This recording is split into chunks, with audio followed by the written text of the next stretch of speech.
Hello मेरे प्यारे दोस्तों, मैं हूं Shubham from learn hub, the free learning platform जहां पर आप physics, chemistry, maths, biology, social science सब कुछ पढ़ सकते हो, वो भी absolutely for free at learnohub.com। तो चलो शुरू करते हैं।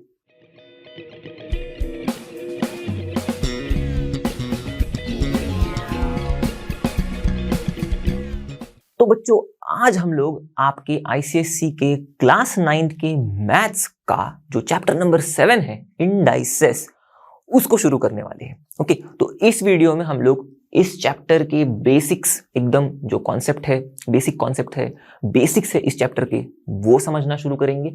और फिर बाद में एक बार हमें जब होल्ड आ जाएगी हमारे बेसिक्स पर, तो हम लोग एक्सरसाइज 7A के भी कुछ क्वेश्चंस बिल्कुल सॉल्व करेंगे। तो बिना टाइम वेस्ट किए शुरू करते हैं एंड लेट्स रॉक।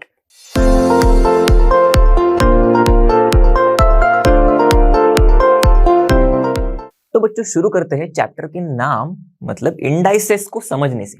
अब इंडाइसेस क्या होते हैं, एकदम मजेदार तरीके से एक सिंपल सी स्टोरी के फॉर्म में मैं बताऊंगा आपको। ओके, तो एक बच्चा होता है बिल्कुल इस बच्चे की तरह, और उसको ना चलना बिल्कुल पसंद नहीं होता। तो उसकी इच्छा होती है हमेशा उसे कोई ना कोई कंधे पर उठाकर चले। भाई साहब, तो अजीबोगरीब इच्छाएं बच्चों की होती है। उन बच्चों में मैं भी एक था, आप भी होंगे। तो ऐसे बच्चे जो अपने पापा के कंधे पर बैठ के ही मानते हैं, उनको हम लोग कह सकते हैं इंडेक्स। ओके, ये वाले बच्चे। और ऐसे कई सारे बच्चे आप अगर देख रहे होंगे तो वो सारे हो जाएंगे इंडाइसेस। मतलब आपने मैथ में कई बार कुछ ऐसे टर्म्स देखे होंगे, 2 स्क्वायर, 5 स्क्वायर, या फिर ऐसे। यहां पर जैसे कि दिख रहा है आपको, ये जो ऊपर का 2 है, ये इस नीचे वाले 2 के कंधे पर बैठा हुआ है, ये a इस x के कंधे पर बैठा हुआ है। तो ऐसे टर्म्स, ये 2 या फिर ये a, इनको हम लोग इंडेक्स कहते हैं। अब सिंगुलर इंडेक्स, प्लूरल इंडाइसेस, तो इन्हीं इंडाइसेस की कहानी हम लोग पूरे चैप्टर भर देखेंगे। अब इंडाइसेस क्या होता है वो समझ लिया, पर ये इंडाइसेस जिनके कंधे पर बैठते हैं ना, जैसे कि यहाँ पर 2, यहाँ पर x, या फिर ये जो बच्चा है जो उनके पापा के कंधे पर बैठा है, ये सारे जो है ना, इनको हम लोग बेस कहते हैं। Okay, singular base, plural basis. ठीक है, तो इनको भी मैं लिख देता हूं बेस। तो इस तरह से बेस के कंधे पर इंडेक्स, इस फॉर्म में आपको हमेशा याद रहेगा कि इंडाइसेस क्या होते हैं। अब पढ़ते कैसे हैं? ओके, अब ऐसे 2 स्क्वायर ये तो हमको पढ़ना आता है, पर थोड़ा इंडेक्स को सम्मान देते हुए, बेस को सम्मान देते हुए, मतलब इन शॉर्ट बेस और इंडेक्स को पुकारते हुए कैसे पढ़े हम लोग, जिसका मतलब हम लोग अगर पढ़ के भी अगर कोई हमें सुने तो भी उसको समझ में आ जाएगी कौन सा बेस है कौन सा इंडेक्स है। इसके लिए एक सिंपल सा तरीका है, सिंपल सा स्टेटमेंट है, बेस पार इंडेक्स, इतना ही याद रखना है। अब ये जनरल स्टेटमेंट में बेस जो होगा उस बेस को उस जगह पे रख दो, इंडेक्स जो होगा उसको उस जगह पे रख दो, और फिर रिफॉर्म हो जाएगा। तो यहाँ पर अगर मैं इस टर्म को पुकारने की सोचूं तो मैं इसको कहूंगा, क्योंकि मेरा यहाँ पर 2 बेस है, तो मैं कहूंगा 2 बेस के जगह पे 2, फिर पार, और फिर इंडेक्स मेरा यहाँ पर 2 ही है, तो फिर मैं कहूंगा 2 पार 2, 2 पार 2। करेक्ट। वैसे ही मेरा बेस x है, तो x, फिर पार, और इंडेक्स क्या है मेरा a, तो x पार a। इस तरह से हम लोग पुकारेंगे।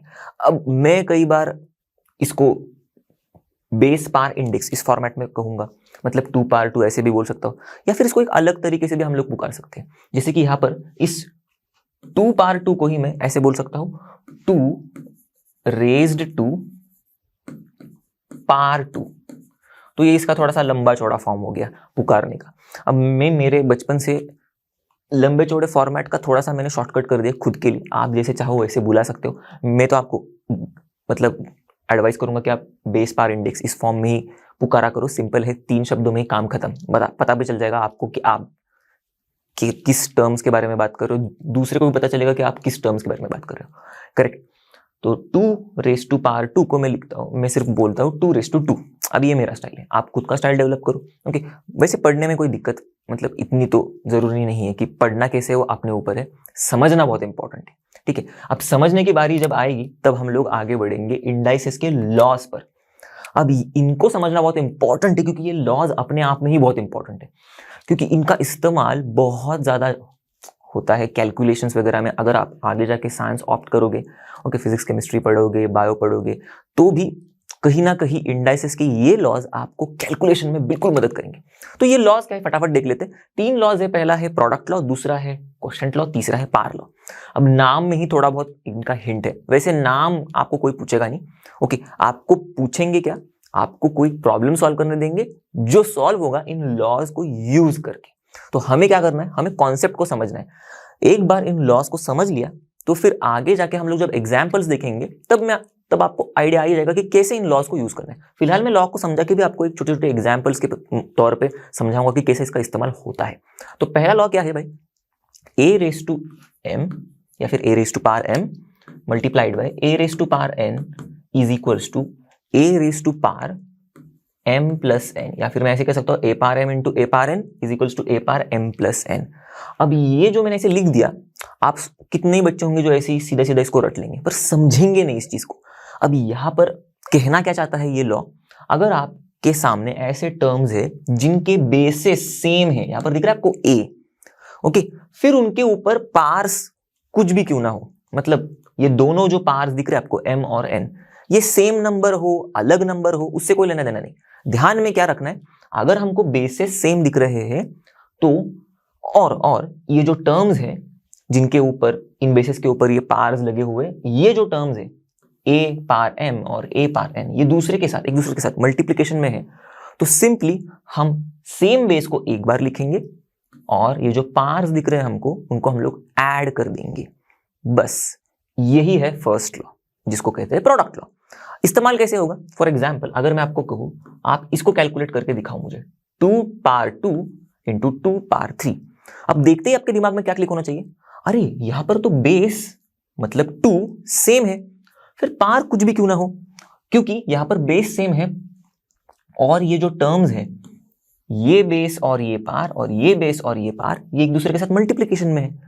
तो मैं क्या कर सकता हूं, मैं देख के ही समझ सकता हूं कि बेस सेम है, ये दोनों टर्म्स एक दूसरे के साथ मल्टीप्लिकेशन में है, तो मैं सिंपली इस बेस को एक ही बार लिखूंगा और इन पार्स को ऐड कर दूंगा।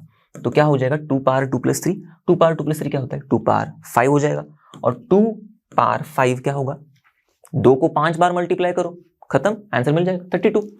तो इस तरह से इस लॉ का इस्तेमाल होता है। देखा कितना काम आसान कर दिया हमारा। अब अलग अंदाज में भी कर सकते हैं हम इसको, जैसे कि 2 का स्क्वायर सबको पता है 4 होता है, 2 का क्यूब सबको पता है 8 होता है, तो अगर यहाँ पर मैं 4 इंटू 8 लिखूं तो भी मुझे आंसर 32 ही आएगा। पर ये एक अलग मेथड है जो कि इतने चिंगू टाइप जो कैलकुलेशन है उनमें इतना ज्यादा इसका महत्व नहीं समझेगा, पर जब हम लोग आगे जब कॉम्प्लेक्स नंबर्स देखेंगे, मतलब कॉम्प्लेक्स नंबर्स मतलब थोड़ा कॉम्प्लिकेटेड या फिर बड़े बड़े नंबर्स देखेंगे, तब बिल्कुल ये हमारे लॉज बहुत काम के आएंगे। ठीक है, बढ़ते हैं दूसरे लॉ पर जिसको कहते हैं क्वोशंट लॉ। अब ये भी देखो थोड़ा बहुत इसके जैसा ही है, थोड़ा बहुत फर्क है क्या, कि ये जो दो टर्म्स है हमारी a पावर m और a पावर n, अब एक दूसरे के साथ मल्टीप्लाई नहीं हो रहे, अब एक दूसरे के साथ डिवाइड हो रहे। तो जब कभी ऐसा हमें कुछ दिखे तो हम लोग इसी चीज को कुछ अलग अंदाज में लिख सकते हैं। कैसे, क्योंकि अब देखो बेसिस सेम है और ये जो टर्म्स है जिनके ऊपर, मतलब यहाँ पर a जिसके ऊपर पावर m है, ये a जिसके ऊपर पावर n है, जिनके बेसिस सेम है इन टर्म्स की, पर ये दूसरे के साथ डिवीजन में है। ओके, तो हम लोग क्या कर सकते हैं, इस बेस को एक ही बार लिखेंगे और ये जो पार्स है भले वो सेम नंबर्स हो अलग नंबर्स हो कोई दिक्कत नहीं। ओके, भले यहाँ पर मैंने m और n अलग अलग अल्फाबेट से डिनोट किया, इसका मतलब ऐसा नहीं होता, याद रखना कि पार्स अलग अलग ही हो तो ही हम लोग अप्लाई कर सकते हैं ये लॉ को, बिल्कुल नहीं। ओके, तो मैं कहा था यहाँ पर बेसिस हम लोग एक ही बार लिखेंगे जैसे यहाँ पर लिख रहे थे, और क्योंकि ये डिवीजन में है ना तो हम लोग इन पार्स को माइनस सबट्रैक्ट कर देंगे बस। तो अब वही एग्जांपल 2 टू द पावर 3 लूंगा मैं, और ऊपर और नीचे डिनोमिनेटर में 2 टू द पावर 3 ले रहा हूं, सॉरी 2 ले रहा हूं। ठीक है, अब देखो इसको कैसे सॉल्व करेंगे, सिंपल इसी फॉर्मेट में है। देखो a power m by a power n is equals to क्या होता है a power m minus n। तो यहाँ पर देखो a जो है हमारा 2 सेम है। ओके, ये जो टर्म्स है डिवीजन में है एक दूसरे के साथ। ओके, 2 पावर 3 और 2 पावर 2, तो हम लोग फटाक से क्या करेंगे भाई, दिमाग में क्लिक हो गया, a power m by a power n is equals to a power m minus n। तो मैंने a ऐसे लिख दिया और पार के ऊपर m माइनस n, ये मेरा 3m है 2n है। इसी तरह से एकदम उसको कंपेयर करके ही दिमाग में चिपकाना है। ठीक है, कि भाई ये m है ये n है, तो m माइनस n मतलब 3 माइनस 2, इस केस में ऐसे होगा। फॉर्मूला हमें एक जनरल आइडिया देगा कि हम एक सिंपल फॉर्म में दिमाग में याद करके रख सकते हैं कि क्या होता है ओके, या फिर इसी चीज को ऐसे कैसे लिख सकते हैं हम लोग, कई अलग अंदाज में कैसे लिख सकते हैं। पर एक्चुअल में जब ये फॉर्मूला हमारे दिमाग में चिपका हुआ है तब हमें समझना जरूरी है कि इसका इस्तेमाल कैसे किया जाता है, वही चीज हम लोग समझ रहे हैं, करेक्ट। तो सेम बेसिस दिखे मुझे और ये टर्म्स डिवीजन में है 2 पावर 3 और 2 पावर 2, तो मैंने क्या कर दिया, मैंने a power m by a power n का फॉर्मूला लगा दिया और मैंने लिख दिया a power m minus n 3 minus 2। यहाँ पर 3 माइनस 2 क्या होगा 1, तो 2 पावर 2 क्या होता है 2। समझ में आ गया, सिंपल है ना। वैसे तीसरा लॉ, बस 3 ही लॉ है, एकदम मस्त। तो पार लॉ क्या कहता है, जब अगर हम लोग एक बेस ले रहे हैं a, उसके कंधे पर चढ़ के एक पार बैठा हुआ है m, और फिर इन दोनों के कंधे पे चढ़ के एक अलग पार बैठा हुआ है n, तो ऐसे सिनारियों में क्योंकि यहां पर दो मतलब ये जो पार्स बैठे हुए हैं ये एक मतलब पूरे का पूरा ये एक पार एक बेस के ऊपर के मतलब ये जो पार है ये बेस के कंधे पर ही बैठा है, पर ये तो भाई पूरा बेस और पार के ऊपर भी बैठा हुआ है। तो जब ऐसा कुछ कभी दिखाई दे तो हमें सिंपली क्या करना है, बेस तो एक ही है भाई, उसको एक ही बार लिखेंगे, और ये जो पार्स है ना भले ये सेम नंबर हो अलग नंबर हो कोई दिक्कत नहीं, इनको सिर्फ मल्टीप्लाई कर देना है बस। तो m इंटू n लिख देना है a के ऊपर। अब जैसे कि फॉर एग्जाम्पल यही अगर मैं लू 2 टू द पावर 3 ले रहा हूं मैं, या फिर 2 पावर 3 ले रहा हूं और फिर इसके ऊपर द होल पावर 2 ले रहा हूं।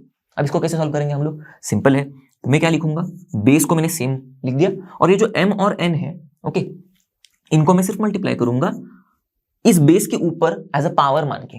तो मैंने 2 के ऊपर इस 3 इंटू 2 को कर दिया ओके, जो कुछ भी है ये पावर में ही लिखेंगे हम लोग, यहां पर देखो m इंटू n पावर में, फिर बाद में सॉल्व करेंगे तो 2 पावर 3 टू द 6 करेक्ट, तो 2 पावर 6 क्या होगा, 32 को और एक 2 से मल्टीप्लाई करो तो 2 पावर 6 मिल जाएगा जो कि होता है 64। अगर आपको इत्मीनान से कैलकुलेट करना है तो 2 को 6 बार मल्टीप्लाई करके देखो मिल जाएगा 64। तो ये बेसिक से जो 3 लॉज है ये तो हम लोग ने सीख लिए। चलो आगे बढ़ते हैं। अब ये एक और कॉन्सेप्ट है, इंडाइसेस को हैंडल कैसे करते हैं वो बस एक बार समझ लेंगे ना हम लोग, तो फिर फटाफट हम लोग कुछ एग्जाम्पल्स देखेंगे जिनमें आपको समझ में आएगा, मतलब जब हम लोग वो एग्जाम्पल सॉल्व करेंगे तब आपको समझ में आएगा कि ये जो कुछ भी हम लोग ने कॉन्सेप्ट सीखे हैं वो कैसे यूज करके प्रॉब्लम्स को सॉल्व करना है। तो चलो ये एक कॉन्सेप्ट समझ लेते हैं, इंडाइसेस को कैसे हैंडल करना है, कौन से इंडाइसेस को भाई पॉजिटिव इंडाइसेस हो, फ्रैक्शनल हो, नेगेटिव हो, जीरो हो, तो उनको हैंडल करने के लिए कुछ 3-4 चीजें हैं जो आपको याद रखनी है, 3-4 फॉर्मूलाज जैसे ही कहो चीजें। शुरुआत करते हैं इस पहले वाले से। तो देखो यहां पर भी ये a और b एक दूसरे के साथ मल्टीप्लाई हो रहे हैं और इन दोनों के कंधे पर बैठा हुआ एक पावर m।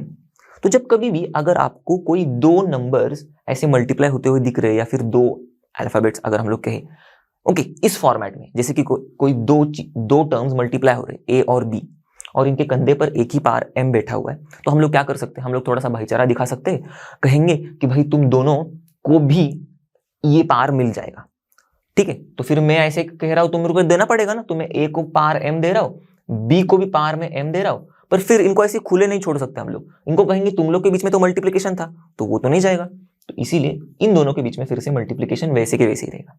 इन शॉर्ट किया क्या हम लोग ने, दोनों को भी वो पावर दे दिया इंडिविजुअली। तो इस चीज को हम लोग ऐसे भी लिख सकते, इस चीज को हम लोग ऐसे भी लिख सकते।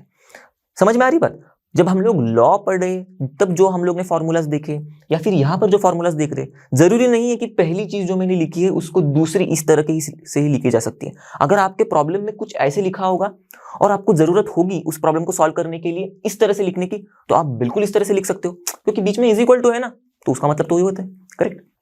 आगे बढ़ते। अब जब कभी a और b मल्टीप्लिकेशन में ना होके अगर डिवाइड हो रहे एक दूसरे के साथ और फिर उन दोनों के ऊपर भी कंधे के ऊपर m नाम का पावर बैठा हुआ है, तो सेम लॉजिक लगाएंगे हम लोग, a को भी पावर m दे देंगे, b को भी पावर m दे देंगे, बस बीच में डिवीजन है तो दोनों को भी हम लोग डिवाइड ही करेंगे। बात समझ में आ गई। अब इसी तरह आगे बढ़ते, कुछ ऐसा अगर आपके सामने होगा कि a के ऊपर n पावर बैठा हुआ है। अब ध्यान देना ये जो a है ये एक नॉन जीरो नंबर है, तब अगर मुझे इस a के ऊपर का जो पावर है उसकी साइन यहां पर पॉजिटिव दिख रही है, मुझे उसको अगर नेगेटिव करना होगा तो मुझे कुछ अलग अंदाज में लिखना होगा इस a to the power n को, या फिर a पावर n को किस तरह से लिख सकता हूं मैं क्या करूंगा, मैं यहां पर a पावर n बाय 1 है ना, तो मैं इसी को अगर उल्टा कर दूं 1 बाय a पावर n ऐसे लिख दूं, तो मुझे यहां पर n को अपोजिट साइन देनी पड़ेगी, तब जाके ये जो चीज है ये इज इक्वल्स टू होगी a पावर n से। समझ में नहीं आ रहा है ना, थोड़ा दिमाग के ऊपर से जा रहा है। पिछला वाला इजी था ना, ये वाला थोड़ा सा लग रहा है। ठीक है, मैं यहाँ पर एग्जाम्पल लेके समझाता हूँ आपको। तो यहाँ पर अगर मैं 5 टू द पावर 1 ऐसे ले रहा हूँ, जहां पर मेरा एक नॉन जीरो नंबर है 5, n मैंने 1 ले लिया है। अगर मुझे इस 1 जो मेरा पार है, मुझे अच्छा नहीं लग रहा ये पॉजिटिव में है, मुझे ये पार 5 के ऊपर नेगेटिव साइन के साथ चाहिए, तो मैं सिंपली इसी को कुछ ऐसे लिख सकता हूं 1/5। ठीक है, और इस 5 के ऊपर जो पार 1 है ना अभी, अब इसके ऊपर नेगेटिव साइन आ जाएगी। बात समझ में आ गई? सिर्फ इस 5 पावर 1 को मैंने न्यूमरेटर से डिनोमिनेटर में ढकल दिया। या फिर आप ऐसे भी कह सकते हो कि 5 पावर 1/1 था। ओके, मतलब 5 पावर 1 ओके डिवाइडेड बाय 1 था, तो मैंने बस इसको उल्टा कर दिया 1 डिवाइडेड बाय 5 पावर 1। ठीक है, पर जब मैं उल्टा करूंगा तब इस पावर को मुझे अपोजिट साइन देनी होगी। बात समझ में आ गई?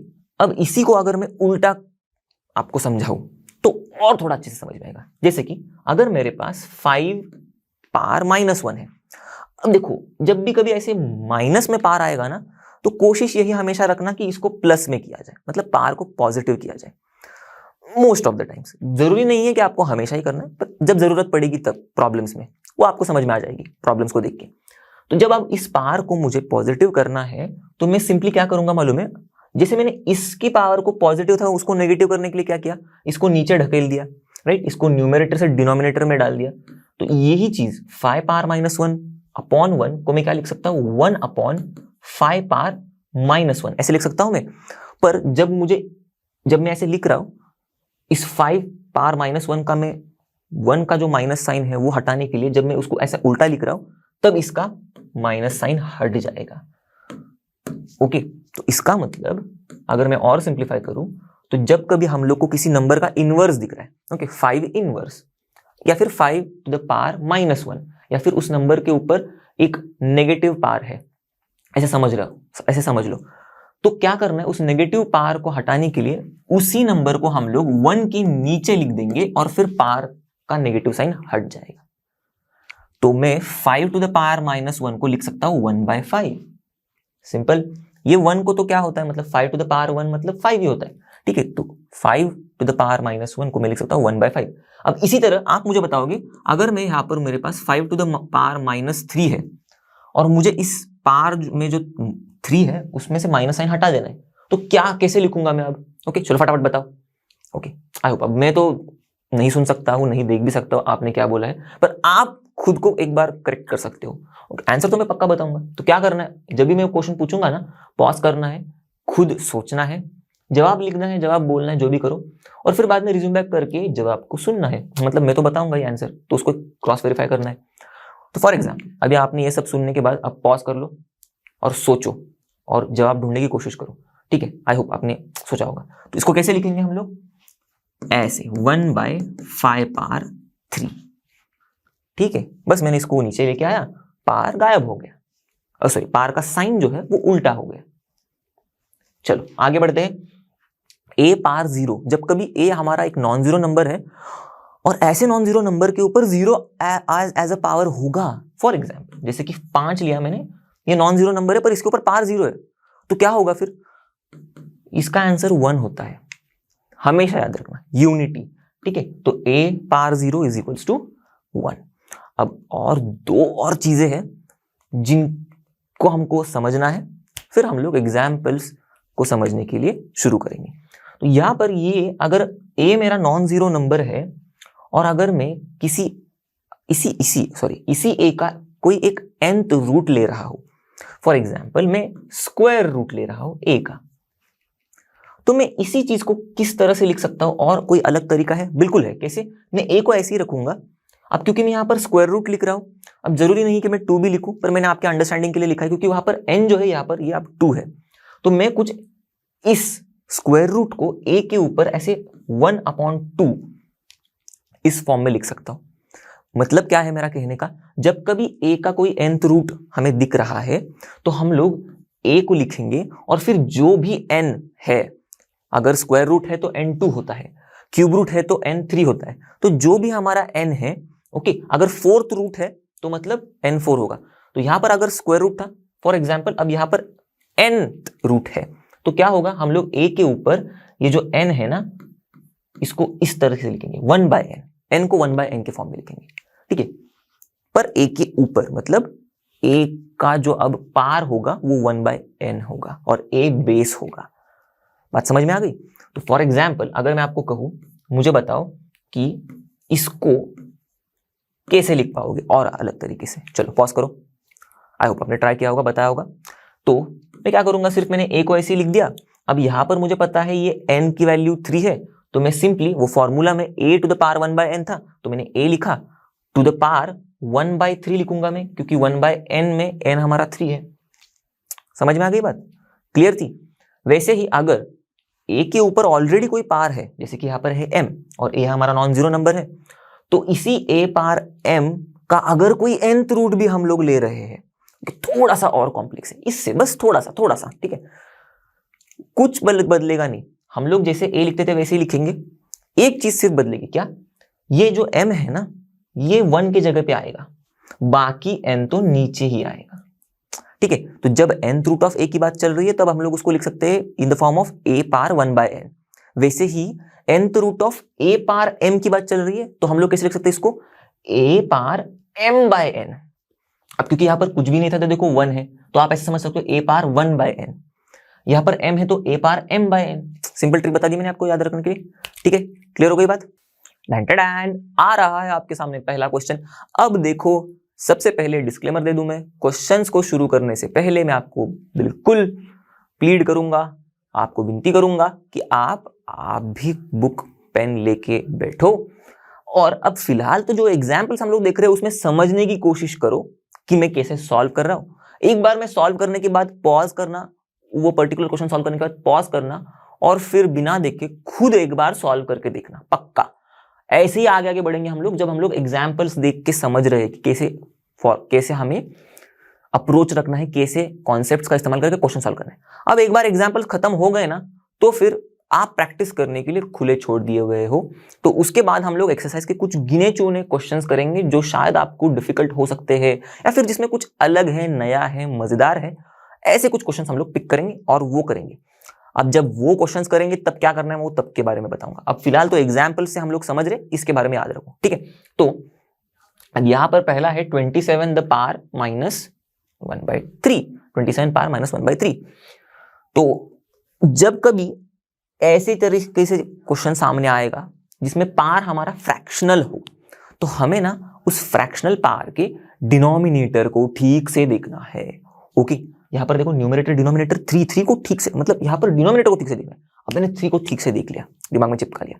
अब मुझे क्या करना है मालूम है? ये जो बेस दिख रहा है ना, इसको इस तरीके से लिखना है ना कि ये जो 3 है ना, ओके, इस नंबर को इस तरीके से लिखना है कि ये जो 3 है ना, ये पार बन जाए किसी तरह।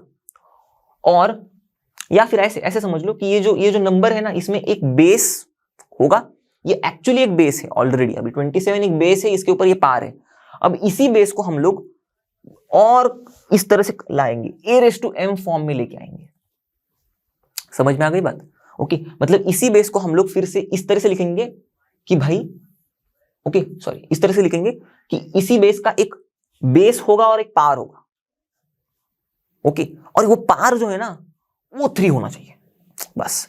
तो अब आपको थोड़ा बहुत समझ में आ रहा होगा, आई होप। ओके, तो ये जो है ना, ये 3 होना चाहिए m। अब इसमें इस क्वेश्चन के हिसाब से अगर दूसरे क्वेश्चन होंगे तो उसमें पार भाई वो जो डिनोमिनेटर में नंबर है वो होना चाहिए, ऐसे समझ लो। तो यहाँ पर 3 होना चाहिए। अब आप बताओ मुझे 27 को इस फॉर्म में कैसे लिख सकते हैं? ये a को किस नंबर से हम लोग रिप्लेस कर सकते हैं ताकि जो हम लोग लिखेंगे a की जगह पे, और उसका अगर हम लोग क्यूब कर देंगे उस नंबर का, तो हमें 27 मिल जाएगा। चलो फटाफट सोचो। ओके, आई होप आपने अगर जवाब भी दे दिया होगा, वेरी गुड। इसका संबंध आएगा क्यूब से, क्योंकि हम लोग किसी नंबर के क्यूब के बारे में सोच रहे हैं, करेक्ट। ऊपर 3 है ना, तो हम लोग किसी नंबर के क्यूब के बारे में सोच रहे हैं। तो क्यूब्स याद करने की कोशिश करो। तो 2 का क्यूब होता है 8, 3 का क्यूब क्या होता है 27। ओ मिल गया, 3 का क्यूब होता है 27। तो मैं 27 को क्या ऐसे लिख सकता हूँ? 3 का क्यूब, बिल्कुल लिख सकता हूँ। इसीलिए तो हम लोग सब कुछ कर रहे थे, करेक्ट। तो चलो फिर मैंने लिख दिया अब 27 को 3 का क्यूब, 27 को ऐसे। फिर से इसको लिख दिया मैंने, इस 27 -1/3 को मतलब 27 पावर -1/3 को मैं लिखूंगा 3 का क्यूब, और इसके ऊपर पार हमारा बैठा हुआ है -1/3। अब ये जो चीज थी ना, ये बस अप्रोच था। अब आएगा इंडाइसिस का। अब टाइम है इंडाइसिस को इस्तेमाल करने का, इंडाइसिस के लॉ को इस्तेमाल करने का। कैसे दिख रहा है आपको थोड़ा बहुत? a⁻m⁴n। बस, तो फिर क्या, यहां पर a⁻m⁴n क्या होता है लॉ के हिसाब से? a⁻m⁴n। तो हम भी अब वही करेंगे। ये हमारा a है, इसको रेस टू, ये जो हमारा m है 3, इसको मल्टीप्लाई करेंगे इस n से। n क्या है? -1/3, तो मल्टीप्लाई किया -1/3। और ये जो चीज है पूरा का पूरा पार में ही आएगा, करेक्ट, क्योंकि a⁻m⁴n पार में था लॉ में, हम लोगों ने देखा है। बस अब इसको सॉल्व करेंगे। तो देखो सॉल्व करने के टाइम पे ये देखो, ये 3 को और 3 को मैंने कट उड़ा दिया, ओके, मतलब कैंसिल कर दिया। और फिर यहाँ पर क्या बचा? फिर कुछ भी नहीं, यहाँ पर सिर्फ -1 बचा है पार में। तो फिर हमारा 3 का पावर -1 हो गया। अब 3 का पावर -1, अब इसमें देखो और एक कुछ चीज हम लोगों ने सीखी थी इंडाइसिस में, वो इस्तेमाल होगी।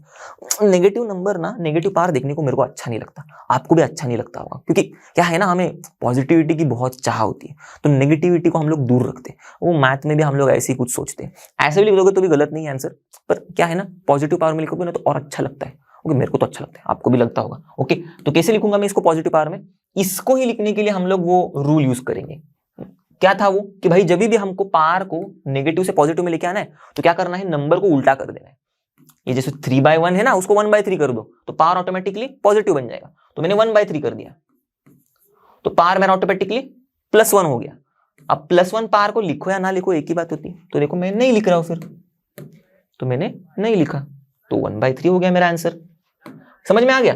तो एकदम सिंपल सा चिंगू सा क्वेश्चन लेके हम लोगों ने पहले समझा अप्रोच कैसा होना चाहिए। अब देखो पॉज करना है, खुद सॉल्व करके देखना है। ओके, आपके टेक्स्ट बुक में भी कुछ ऐसे सम्स दिए होंगे, करेक्ट। तो अभी फिलहाल हम लोग एग्जांपल्स की मदद से ये जो सिंपल चिंगू सा क्वेश्चन था, इससे अब आगे बढ़ेंगे, थोड़ा सा बड़ा क्वेश्चन देखेंगे। क्वेश्चन बड़ा देखेंगे, अप्रोच सेम ही रहेगा, सॉल्व भी शांति से इत्मीनान से ही करना है, और बढ़ते जाएंगे आगे एक एक कदम से। ओके, तो नेक्स्ट क्वेश्चन देखते हैं। ओके, तब तक आप पॉज करके सॉल्व कर लो, सॉल्व करके रेडी रहो। चलो, ये रहा अगला क्वेश्चन। ओके, थोड़ा सा बड़ा दिख रहा है, करेक्ट, थोड़ा सा कॉम्प्लेक्स होगा, मतलब ऐसा इंटरट्वाइंड होगा थोड़ा सा, पर अप्रोच सेम ही रखेंगे। ओके, और एक एक करके क्वेश्चन के जो भी हमारे टर्म्स हैं इनको सिंप्लीफाई करते करते जाएंगे। ओके, तोड़ते तोड़ते जाएंगे, तब जाके हमें आंसर मिलेगा। ठीक है, बात समझ में आ गई? तो सबसे पहला जो टर्म दिख रहा है हमको, क्या है वो? 9 पावर 3/2 या फिर 9⁻³ ठीक है। अब मैंने क्या कहा था? जैसे ही फ्रैक्शनल पावर देखोगे उसके डिनोमिनेटर को देखना है, तो डिनोमिनेटर है 2। तो भाई अब इस 2 को देख के अब इस तरह से सोचना है कि जो हमारा बेस है ना इस टर्म में, इस बेस को किस तरह से ऐसे लिखा जाए। ओके, कि इसी बेस का एक बेस होगा, मतलब इसी बेस को हम लोग इस तरह से कैसे लिखें कि उसमें जो बेस होगा ना उसका पावर 2 होगा। तो इसका मतलब हम लोग 9 को कौन से नंबर के स्क्वायर में लिख सकते हैं? ओके, या फिर 9 कौन से नंबर का स्क्वायर होता है, बस इतना ही समझना है। तो 3 का स्क्वायर होता है भाई 9, चलो फिर लिख दो। तो वैसे ही हम लोग ने शुरू किया, देखो 3 का स्क्वायर होता है 9, वो लिख दिया मैंने। ठीक है, 9 को ऐसे लिख दिया इस तरह से, और फिर उसके ऊपर पावर 3/2 है ना, तो इसके ऊपर पूरे के ऊपर पावर 3/2 कर दिया। अब ये देख के आपको पता चल गया होगा, सर हम लोग ये सॉल्व कर सकते हैं। करेक्ट करेक्ट करेक्ट, क्योंकि पिछले बार ही किया था, पिछले साल में किया था। बस ऐसे ही आगे बढ़ेंगे। ठीक है, फिर ये माइनस है, फिर ये 3 है। ठीक है, अब 3 × 5⁻0।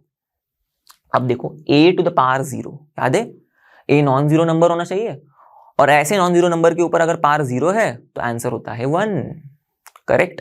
तो 5⁻0 होगा 1, तो -3 × 1, करेक्ट। तो -3 × 1 लिख दिया मैंने। अब फिलहाल ये जो एग्जांपल वाले सम है इसमें स्टेप बाय स्टेप लिखूंगा, बाद में हम लोग जब सॉल्व करेंगे तब थोड़ा बहुत मैं टाइम बचाऊंगा, मेरा भी आपका भी बचेगा। ठीक है, पर आपको पूरा पूरा लिखना है। ठीक है, चलो आगे बढ़ते हैं। तो -3 × 1, -3 × 1, ठीक है। फिर माइनस, अब ये देखो -1/81, इसके ऊपर पूरा का पूरा इस टर्म के ऊपर पावर है -1/2। वही लॉजिक, पावर को हम लोग को नेगेटिव से पॉजिटिव में लेके आना है, तो क्या करना है? उल्टा करना है। किसको भाई?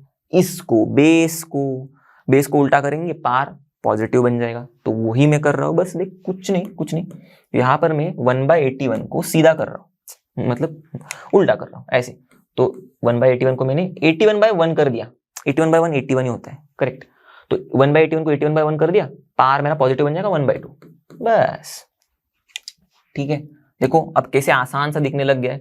मतलब पहले कुछ अजीब व गरीब जैसे दिख रहा था नंबर्स, अब थोड़े आ गए, थोड़े से सिंप्लीफाई हो गए। अब इसको सॉल्व करना है, कैसे करेंगे?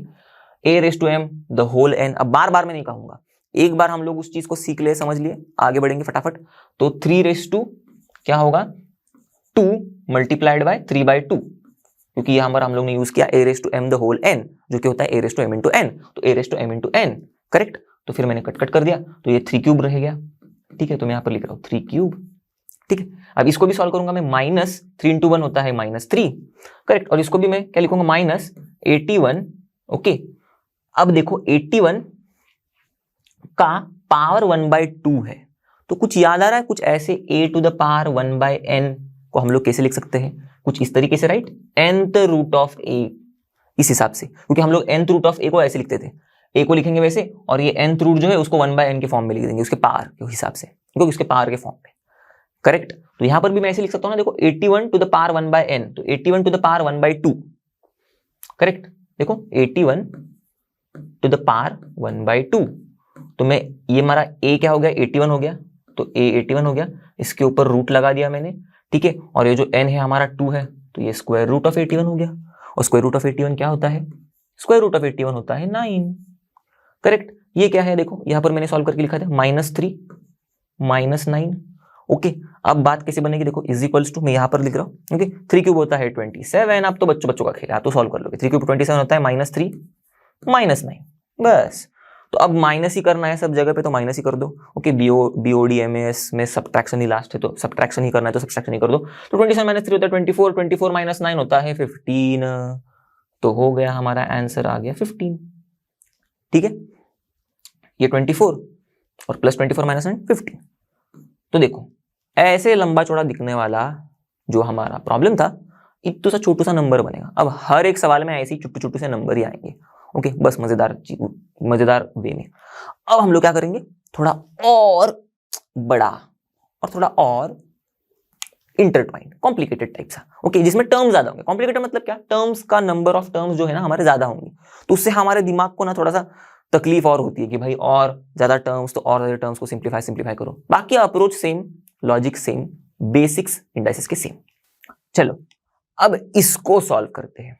ओके, तो देखने में थोड़ा सा ही घबराहट हो जाएगी। ओके, अगर पहली बार इसको आप देख रहे होंगे तो क्या लगेगा, क्या है ये, कितने बड़े बड़े नंबर्स हैं।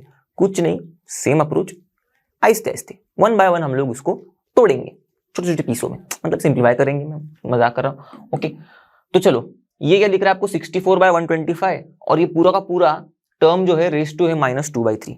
तो इसको मैंने एक सिंपल ट्रिक क्या बताई थी आपको, ओके, जो हम लोग ने फॉर्मूला में भी देखा था, उसके ऊपर से बेस्ड मैंने जो आपको सिंपल ट्रिक क्या बताई थी कि भाई अगर आपको पावर को पॉजिटिव में लेके आना है तो इसको उल्टा करना है, बेस को उल्टा करना है। तो यहाँ पर 64/125 को उल्टा कर दो, 125/64 हो जाएगा, बेस को उल्टा कर दिया, पावर बन गई पॉजिटिव 2/3, करेक्ट। बस पहले पॉजिटिव करते जाओ, अच्छा लगता है, फिर बाद में तोड़ते जाना। ठीक है, पॉजिटिव करने में ही हमारी मतलब हमारी भलाई है, दूसरों की भी है। ओके, चलो, तो ये डिवीजन में है। अब जब कभी डिवीजन में कोई चीज होती है, उसको मल्टीप्लिकेशन में अगर लेके आना है तो आगे के टर्म को उल्टा करना पड़ता है। तो मैं डिवीजन को मल्टीप्लाई में ऐसे लिख देता हूँ, तो ये जो है ना, ये चीज पूरी की पूरी ऊपर आएगी, 1 नीचे आ जाएगा। अब 1 नीचे आएगा मतलब कोई मतलब नहीं है, राइट। 256/625 द होल 1/4 अपॉन 1 हो जाएगा, तो मतलब 256/625 द होल 1/4, करेक्ट। अब ये सिंपल सी चीज है, हाँ, ये तो हम लोग पढ़ते आ रहे हैं, करेक्ट, इतना मैथ तो हम लोग पढ़ते आ रहे हैं, इसलिए मैंने डायरेक्टली ऐसे लिख दिया। फिर बाद में मल्टीप्लिकेशन में है, देखो स्क्वायर रूट ऑफ 25 होता है 5, क्यूब रूट ऑफ 64 होता है 4, करके देखो 4 4 16, 16 4 64, 4 का cube 64, cube root of 64 4, basic से था। ओके, फटाफट कर दिया हम लोगों ने, तो क्यूब रूट ऑफ 64 4, करेक्ट। फिर अब देखो दिमाग यहां पर हमें दौड़ाना है इंडाइसिस के लॉज को यूज करके। मैंने क्या कहा था, जब कभी पावर फ्रैक्शन में दिखे, दिमाग नजरें होनी चाहिए डिनोमिनेटर पर। अब डिनोमिनेटर है यहाँ पर 3, तो हम लोग किसी भी तरीके से इन दोनों नंबर्स को इस तरीके से लिखेंगे कि भाई ये नंबर्स किसी नंबर के क्यूब के फॉर्म में लिखेंगे हम लोग, करेक्ट। तो भाई यहाँ पर 125 को हम लोग किसका क्यूब के फॉर्म में लिख सकते हैं? 5 का क्यूब 125 होता है। 5 5 25 और 25 5 125, तो 5 क्यूब। करेक्ट। तो मैं यहाँ पर लिख दूं ऐसे 5 क्यूब करके।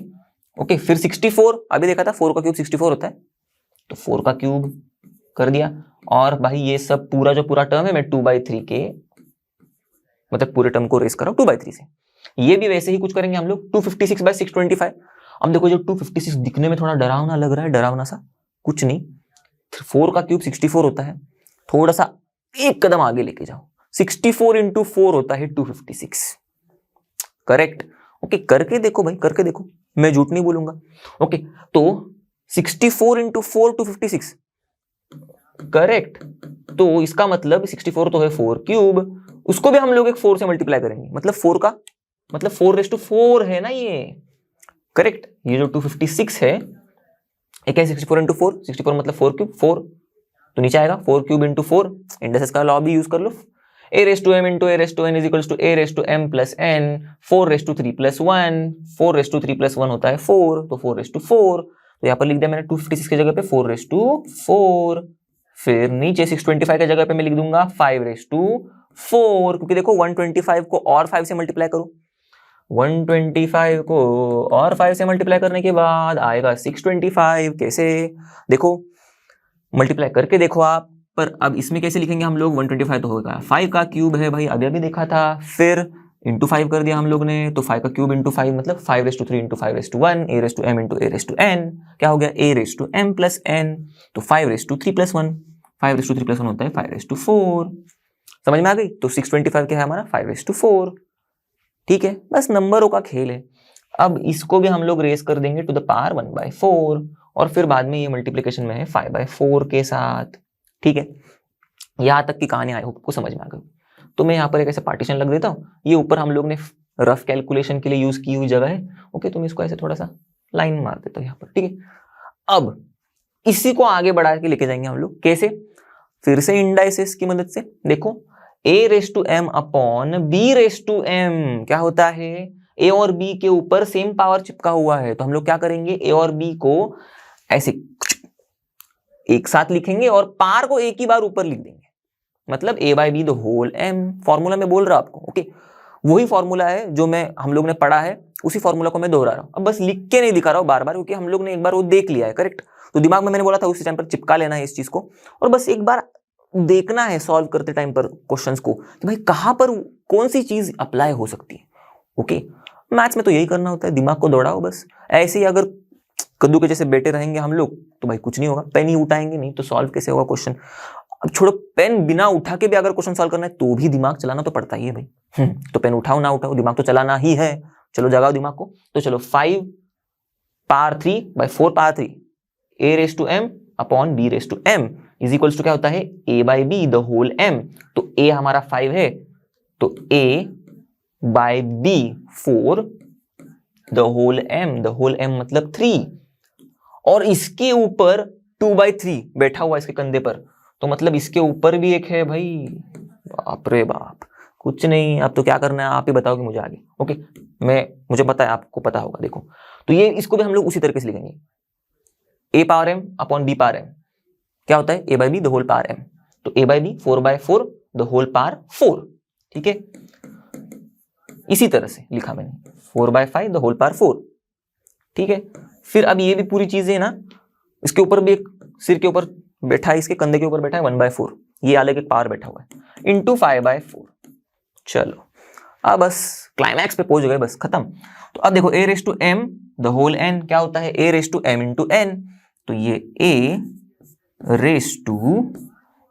× n, 3 × 2/3, तो क्या होगा? 3 कट।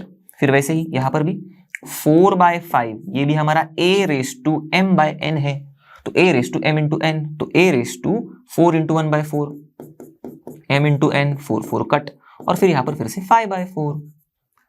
ठीक है, अब क्या है भाई? 5/4, यहां पर क्या बचा है? सिर्फ 2 बचा है, तो 5/4² ×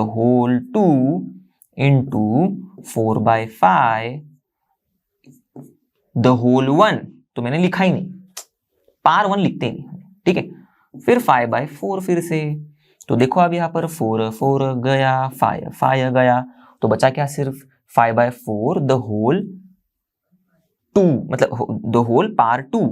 अब 5/4 द होल पावर 2 क्या होता है, क्या होता है, ओके 5 का स्क्वायर लिखेंगे, 4 का स्क्वायर लिखेंगे। देखो वही चीज यहां पर आप 5/4 को सॉल्व करो, फिर उसका स्क्वायर करो, या फिर इंडाइसेस का इस्तेमाल करो और आजाद हो जाओ फटाफट। कैसे, 5/4 a/b the whole m the whole 2, तो क्या होगा a⁻m अपॉन b⁻m, 5/2 अपॉन 4/2, बस।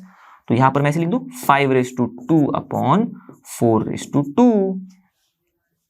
अब 5/2 मतलब क्या होता है, 5 स्क्वायर 25, 4 स्क्वायर 16, बस। अब इसको ऐसे लिखो, डिवाइड करके लिखो, इस तरह से लिखो, चाहिए जैसे लिखना है वैसे लिखो। 16 लिख सकते हो आप, 1 जा 16, बचा रिमाइंडर 9, तो ऐसे 1 9/16 ऐसे भी लिख सकते हो आप, आपकी मर्जी, ठीक है। तो आंसर क्या है हमारा, ये 1 9/16 ऐसे, ओके, ये वाला अपना आंसर, ठीक है। पहुंच गए, तो इतने बड़े प्रॉब्लम को इतू से छोटू से आंसर में लिख दिया हम लोगों ने, ठीक है। अब टाइम आएगा हमारे एक्सरसाइज के क्वेश्चंस को सॉल्व करने का, पर आपको क्या करना है, अभी सेम लॉजिक पॉज करना है, खुद से सॉल्व करके कोशिश करनी है। एकदम राइट आंसर आ रहा है आगे बढ़ो, गलत आ रहा है तो देखो कहाँ गलत हो रहा है, ठीक है। चलो, तो अब एक्सरसाइज के क्वेश्चन सॉल्व करने से पहले मैं आपको बता दूं, हम लोग कुछ गिने चुने क्वेश्चंस करेंगे जो मैंने बताया कौन से वाले होंगे। अब वो क्वेश्चन करने के बाद भी सेम लॉजिक, एक बार पॉज करना, ओके, और खुद से सॉल्व करने की कोशिश करना। पर वो क्वेश्चन करने से पहले भी जब क्वेश्चन दिखेगा आपको, तो आप वहां पर भी, उस समय पर भी पॉज करो और खुद से वो सम सॉल्व करने की कोशिश करना। भले आपसे ना हो पाए सॉल्व, ओके, शायद कुछ गड़बड़ी हो जाए, शायद कुछ डिफिकल्टीज आ जाए, एक बार कोशिश करने में क्या ही जाता है, ओके। हमको तो पढ़ना ही है चीजों को, और आप अभी इसके बाद आप जितना ज्यादा दिमाग आपका लगाओगे, जो भी चीजें हम लोग ने पढ़ी है उसको यूज करके, उतना ज्यादा दिमाग आपका तेज होगा मैथ में, बस, ठीक है। तो क्या करना है मैंने बताया आपको। चलो अब देखते फटाफट एक्सरसाइज के क्वेश्चंस। चलो, तो अब ये क्वेश्चन आपको दिख रहा होगा स्क्रीन पर, करेक्ट। नहीं भी दिख रहा होगा तो भी इस तक पहुंचने का जरिया मैंने लिख दिया है। एक्सरसाइज 7A का क्वेश्चन नंबर 2 का फर्स्ट सब क्वेश्चन है, तो आप टेक्स्ट बुक में जाके देख सकते हो आपकी सेलिना के, उसमें आपको मिल जाएगा क्वेश्चन। क्वेश्चन दिखने पर हमें क्या करना है, मैंने बोला था सॉल्व करके देखना है, खुद से एक बार कोशिश करनी है। कोशिश करने वालों की हार नहीं होती, करेक्ट। तो इसका मतलब ऐसे नहीं होगा कि आपको आंसर मिलेगा ही, हो सकता है आपकी हार हो सकती है, पर उस हार से ही आप सीखोगे। मतलब क्या मैं बताना ये चाह रहा हूँ कि आपका ये सम सॉल्व करने पर शायद आंसर गलत भी आ सकता है, शायद आपसे सॉल्व ही ना हो, और शायद आपका आंसर राइट भी आ सकता है। अगर आपका आंसर राइट आ रहा है, बढ़िया, वेरी गुड, आगे बढ़ो। अगर गलत आ रहा है, सॉल्व नहीं हो पा रहा है, कोई दिक्कत नहीं। गलत आ रहा है तो कहाँ पर गलती की है वो देखो, उसको सुधारो, आगे बढ़ो, करेक्ट। गलतियों से सीखो, गलती हुई इसलिए रोते मत बैठो, करेक्ट। आगे बढ़ो, आगे बढ़ो, बस आगे बढ़ो, रुकना नहीं है, रुकना मना है, करेक्ट। और फिर अगर आपको नहीं जम रहा है सॉल्व करने को, कोई बात नहीं, अप्रोच सीख लो, ओके, आहिस्ते आहिस्ते आ जाएगा, ठीक है। कोशिश करना छोड़ना नहीं है, करेक्ट। चलो, तो इसीलिए कोशिश करने वालों की हार नहीं होती, एंड में एकदम एंड में हार नहीं होगी, कभी ना कभी तो जीतोगे, कोशिश करते रहोगे, कभी ना कभी तो आंसर राइट आएगा ही, ओके। चलो, तो यहां पर अब ये जो हमको दिख रहा है, इसको सिंप्लीफाई करने के लिए बोल रहे हैं। जैसे हमको ऐसे कुछ दिखा जिसका पार फ्रैक्शन में है, तो देखना है, ध्यान देना है डिनोमिनेटर पे, सिंपल सी चीज है, आपको पता है यहाँ पर डिनोमिनेटर 3 है। पर सवाल ये होगा ना कि सर ये डिनोमिनेटर भले 3 हमको दिख रहा है, इसको कैसे ऐसे तरीके से लिखे कि पूरा इसका पावर 3 हो जाएगा, ये पूरे के पूरे टर्म का पावर 3 हो जाएगा। क्योंकि यहाँ पर 8 दिख रहा है, एक्स क्यूब दिख रहा है, उसको डिवाइड किया गया है 125 वाई क्यूब के साथ, कैसे करे। तो क्या करना है, अब जब कभी भी आपको चीजें ऐसी स्टक हो जाए, आप अटक जाओ, तो जो कुछ भी आप सिंप्लीफाई कर पा रहे हो ना, उसको सिंप्लीफाई कर दो। जैसे कि यहाँ पर मुझे डिवीजन दिख रहा है, मेरे दिमाग में क्लिक होगा, मैं इसको मल्टीप्लाई कर देता हूँ, मल्टीप्लिकेशन में लेके आता हूँ, करेक्ट। तो मैं सिंपली वही करूंगा, तो 8x क्यूब को मैंने क्या कर दिया, ओके, ऐसे लिखा, फिर इस डिवीजन साइन को मल्टीप्लाई कर दिया। पर मल्टीप्लाई करने पर मुझे पता है अगला वाला जो टर्म होता है उसको उल्टा करना पड़ता है, तो 125 वाई क्यूब नीचे जाएगा, करेक्ट, और 1 ऊपर आएगा, क्योंकि 125 वाई क्यूब बाय 1 था। और ये जो पूरा का पूरा चीज है, ये रेज करेंगे हम लोग टू द पावर 2/3, करेक्ट। अब फिर आगे बढ़ेंगे हम लोग, तो यहाँ पर मैं 8x क्यूब लिखूंगा, इंटू 1 मतलब 8x क्यूब होता है, फिर अपॉन ये 1 इंटू 125 वाई क्यूब होता है 125 वाई क्यूब। ओके, और फिर ये जो पूरा का पूरा चीज है इसको पावर को हम लोग रेस कर देंगे 2/3। अब ऐसे देख के ही आप एकदम कूद पड़ोगे, सर मिल गया 3, मिल गया, किसी ना किसी 3 आ गया। अब इस 3 को मैं उठाऊंगा, इससे कट कर दूंगा, बात खत्म। ऐसे करोगे तो गड़बड़ हो जाएगी, क्योंकि ऐसे करोगे तो आप हड़बड़ी में 3 को देख के खुश होके ये भूल जाओगे कि ये जो x के ऊपर ये जो 3 है, ये x जो बेस है इसका पावर 3 है, 8 का नहीं है। यहाँ पर 8x³ का मतलब होता है, बेसिक चीज है, भूलना नहीं है बेसिक क्या। 8x³ का मतलब होता है 8 को हम लोग मल्टीप्लाई किए हुए हैं x³ के साथ। तो गलती से भी अगर ऐसा कुछ कर दोगे कि भाई 8x upon 125y the whole 3 और उसके ऊपर द होल 2/3 ऐसा कुछ अगर कर दिए होंगे तो गड़बड़ हो जाएंगे। ओके, कोई दिक्कत नहीं, आप में से कई लोगों ने किया होगा ऐसे, कोई दिक्कत नहीं, थोड़ा बहुत हो जाता है, दिमाग से हट जाता है। 8x³ देख के खुशी खुशी में हम लोग नाच के भर 3 मिल गया, चलो उड़ा देते उसको, ऐसे करके कर देता हम, कोई दिक्कत नहीं। अब ऐसे करोगे ना तो गड़बड़ हो जाएगी, भले यहाँ से 3 कट होगा पर 8x upon 125y the whole square होगा, जिसका आंसर आपका सही नहीं होगा जो भी करोगे उसका। तो यहाँ पर रुकना है, क्यों? क्योंकि एक्चुअल में ये लिखा हुआ ही गलत है, ये ही गलत है पूरा। क्योंकि यहाँ पर ये जो 8x के ऊपर, मतलब यहाँ पर x के ऊपर जो 3 दिख रहा है पार, वो सिर्फ x का पार है, 8 का नहीं है। तो आप यहाँ पर ये a⁻m 8x को a मान के और 125y को b मान के, जो आप a⁻m अपॉन b⁻m का इस्तेमाल करके a/b द होल m लिख दोगे ना ऐसे, वहां पर आप गलती करोगे, क्योंकि ये जो पूरा 8x है ये a नहीं है, ठीक है। अब a करना पड़ेगा उसको हमको, कैसे करेंगे? देखो सिंपल है, थोड़ा दिमाग लगाओ। अगर 8x³ होता है 8 × x³ तो आप ऐसे सोच सकते हो ना कि भाई x तो है ना हमारे पास जिसका पावर 3 है, कुछ गड़बड़ है तो कुछ अच्छा देखने की कोशिश करना लाइफ में। तो यहाँ पर देखो, यहाँ पर कुछ गड़बड़ है पर अच्छा भी तो है कुछ, तो उससे हमें मार्ग मिल जाएगा, तो सोल्यूशन मिल गया। जैसे 8 के ऊपर पावर 3 है, क्या हम लोग वैसे, सॉरी, जैसे x के ऊपर पावर 3 है, क्या हम लोग वैसे ही 8 के ऊपर या फिर 8 को कुछ इस तरीके से लिख सकते हैं कि उसके ऊपर पावर 3 आ जाएगा? सोचो 2 का क्यूब 8 होता है, करेक्ट। तो बस यही करना है हमें, ओके। तो इसी की बस देरी थी, ये करोगे अब सही रास्ते पर चलना शुरू हो जाएगा। कैसे? देखो मैं यहाँ पर ऐसे कर देता हूँ, 8x³ को मैं कुछ ऐसे लिखता हूँ, देखो 8 × x³, ठीक है, थोड़ा सिंप्लीफाइड वे में लिख देता हूँ, अपॉन 125y³ को भी वैसे लिखूंगा, 125 × y³ है ये, तो 125 × y³ इस तरीके से मैंने लिखा, तो इंटू को मैंने डॉट लिख दिया सिर्फ, ओके। फिर ये टू द पावर क्या है 2/3, ठीक है।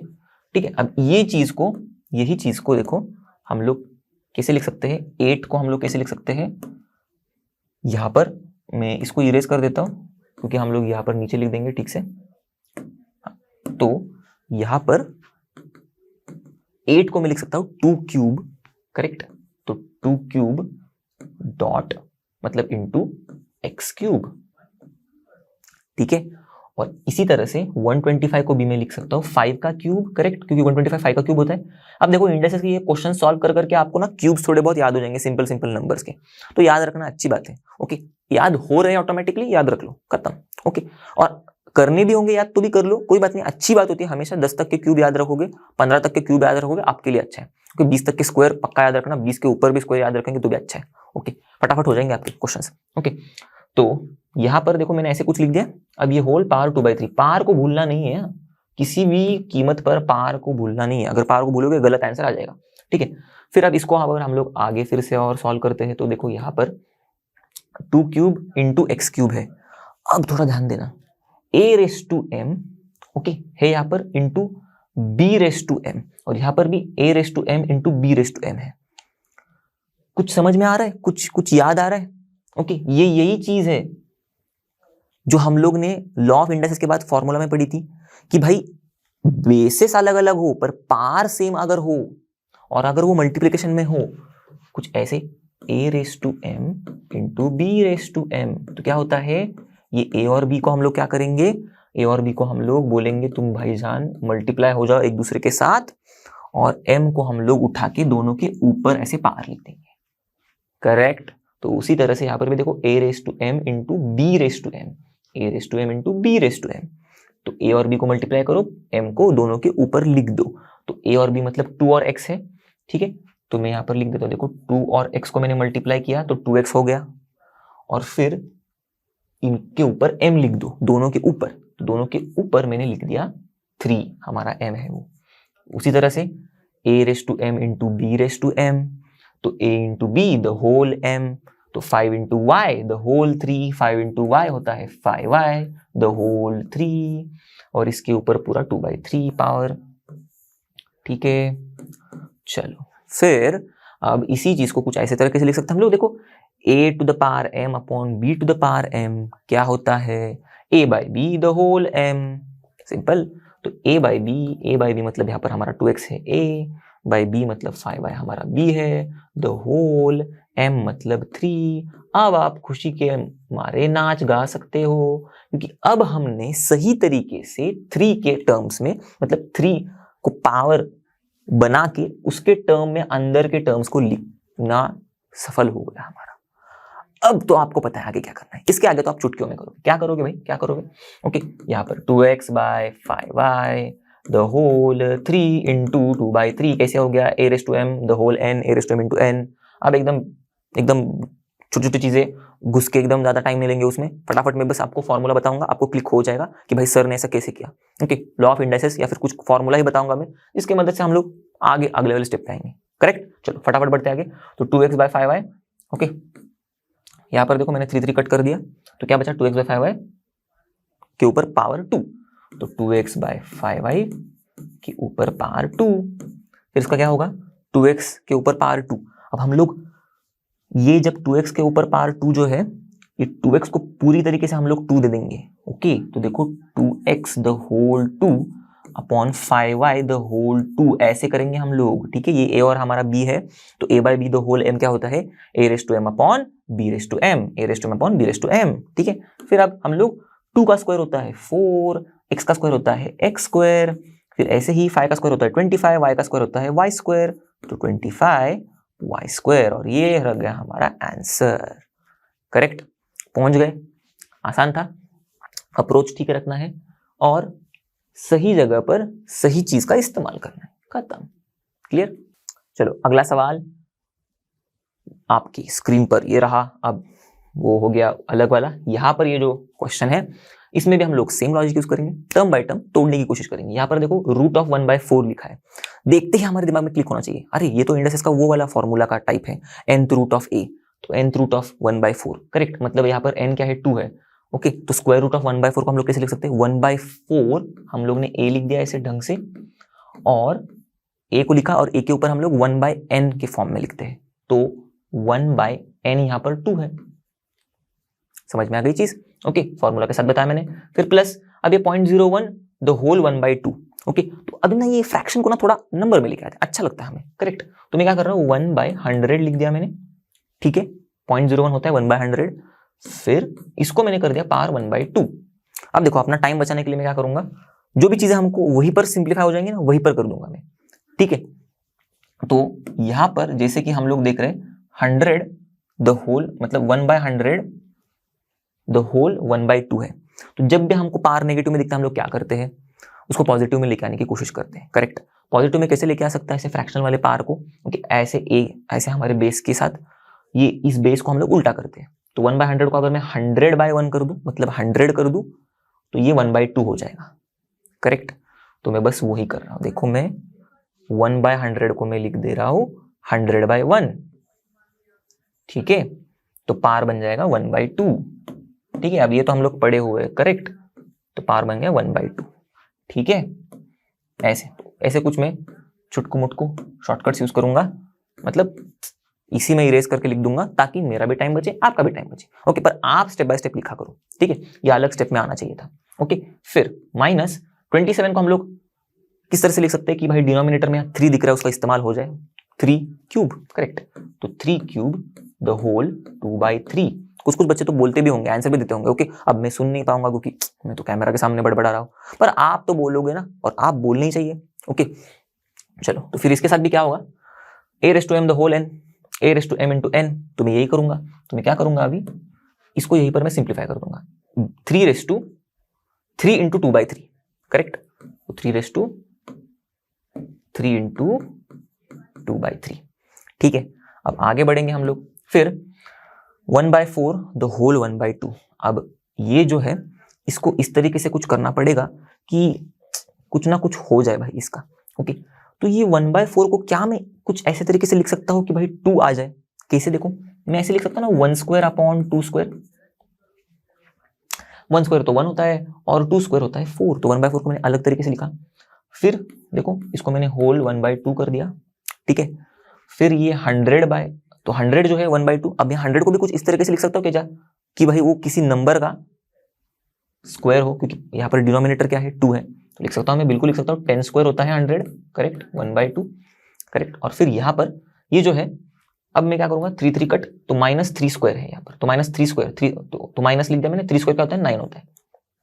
सिंप्लीफाई और कर दिया। अब आगे बढ़ते हैं, अब इसको भी देखो, a raise to m upon b raise to m क्या होता है, a/b द होल m, तो 1/2 द होल 2, तो 1/2 द होल 2, और इसके ऊपर पार है 1/2। अब आप करोगे चुटकियों में, करेक्ट, करोगे, करेक्ट करेक्ट करेक्ट। फिर यहाँ पर देखो a raise to m the whole n क्या होगा, a raise to m into n, तो 10 रेस टू 2 इंटू 1/2, जो कि होगा कट कट, तो 10 रेस टू 1 आ जाएगा और -9, ठीक है। अब यहाँ पर मैं लेता हूँ, अब लास्ट में क्या बचेगा, बस सिर्फ 1/2। यहाँ पर भी देखो a raise to m into n, correct, तो a रेस टू m 2 है इंटू 1/2 n, ये भी कट कट। फिर प्लस 10 रेस टू 1 मतलब 10 होता है और -9।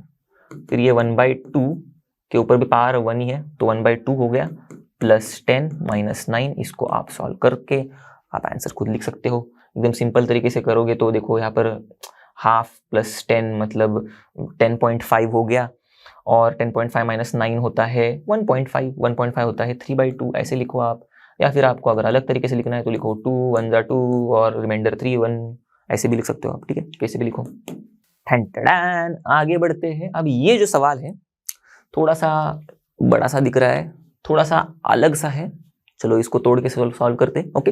तो देखना क्या है भाई, जितना कुछ हमसे सिंप्लीफाई हो पाए उतना सिंप्लीफाई करते जाना है, ठीक है। तो क्या क्या सिंप्लीफाई हो सकता है, देखो फटाफट 3 इंटू में लिख दे रहा हूँ 27 to the power n plus 1, तो ये तो मेरे को कुछ ऐसे लग रहा है ना, a raise to m plus n, correct correct correct, कुछ ऐसे देखो a raise to m plus n, तो मैं क्या इसको ऐसे लिख सकता हूँ ना, a raise to m into a raise to n, क्योंकि a raise to m into a raise to n होता है a raise to m plus n, तो 27 रेस टू n प्लस 1 है, तो इसका मतलब मैं 27 रेस टू n लिख सकता हूँ, करेक्ट, इंटू 27 रेस टू 1 लिख सकता हूँ।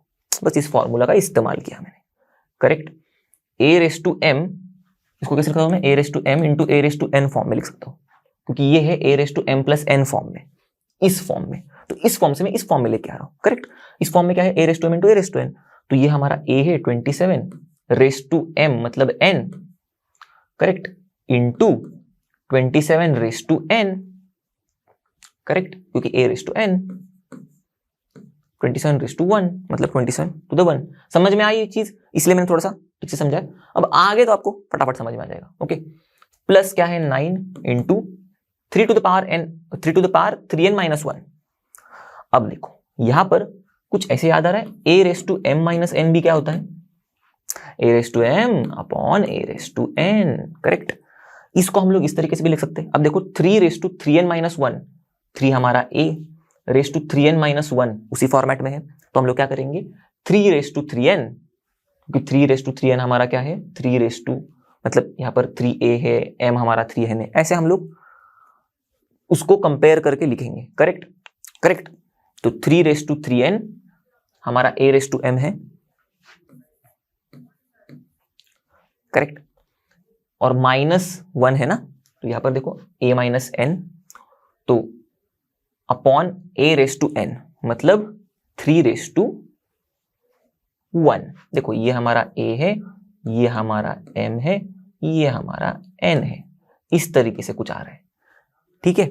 यहाँ पर ये a है, ये हमारा m है, ये हमारा n है, ठीक है। तो a raise to m plus n, a raise to m minus n, उसी को हम लोग अलग अलग तरीके से लिख रहे हैं, क्यों, आसान हो जाए, करेक्ट। चलो तो यहां पर हम लोग लिखेंगे 3/3n a/m अपॉन a/n, तो अपॉन 3/1, करेक्ट।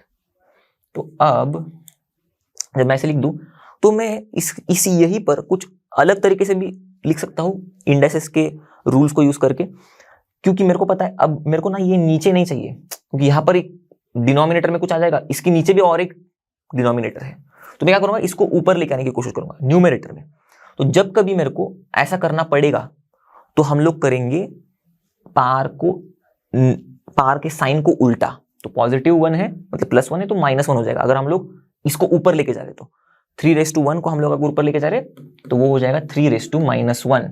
अब इसका बेसिक कहां से आता है, वही से जैसे हम लोग ने सीखा था, करेक्ट, ओके, आपने अगर फॉर्मूला देखा होगा ठीक से, तो a⁻n क्या होता है, 1/a/n। इसी तरह से हमारा देखो नीचे 3/1 था, तो 1/3/1 में लिख रहा था, यहाँ पर देखो 1/3/1, करेक्ट। उसी को अगर मेरे को ऊपर लेके आना है तो ये a है हमारा a⁻n, तो ये n है हमारा, तो -1 करना पड़ेगा, तो मैंने वही किया।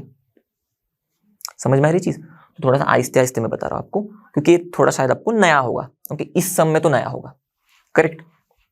समझ में आ गई? तो सिंपल ट्रिक क्या याद रखना है, अगर किसी नंबर को डिनोमिनेटर से न्यूमरेटर में लेके आ रहे हैं हम लोग, तो सिंपली उसके पार का साइन उल्टा कर दो, पॉजिटिव होगा तो नेगेटिव करो, नेगेटिव होगा तो पॉजिटिव करो, बस खत्म। ठीक है, ये समझ में आ गया आपको, ये इजी सी ट्रिक।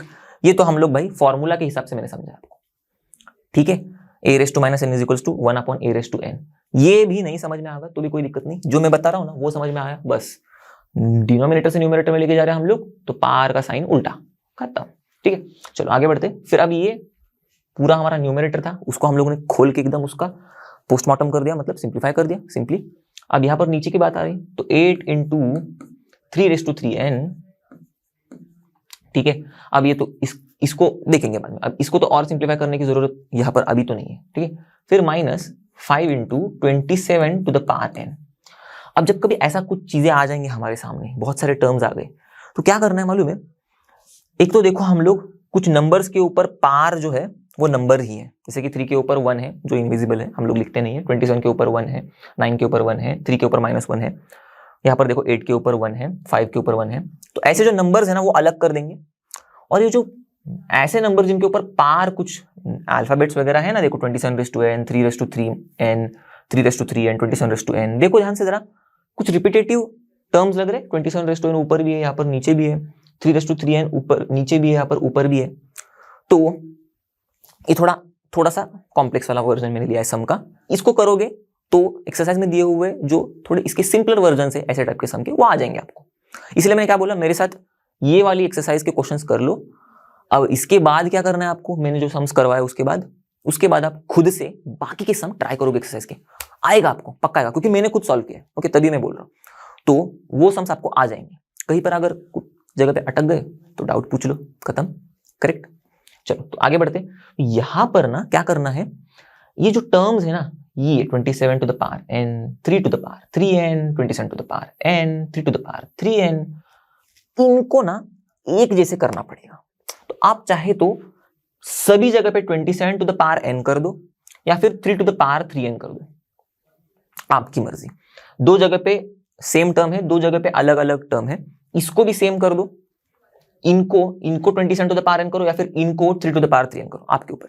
अब मैं क्या करूंगा मालूम है, मैं इनको ना आपको 3 to the power 3n करके दिखा देता हूं, तो आपको उल्टा भी आ जाएगा, इस 3 to the power 3n को 27 to the power n भी करने को आ ही जाएगा।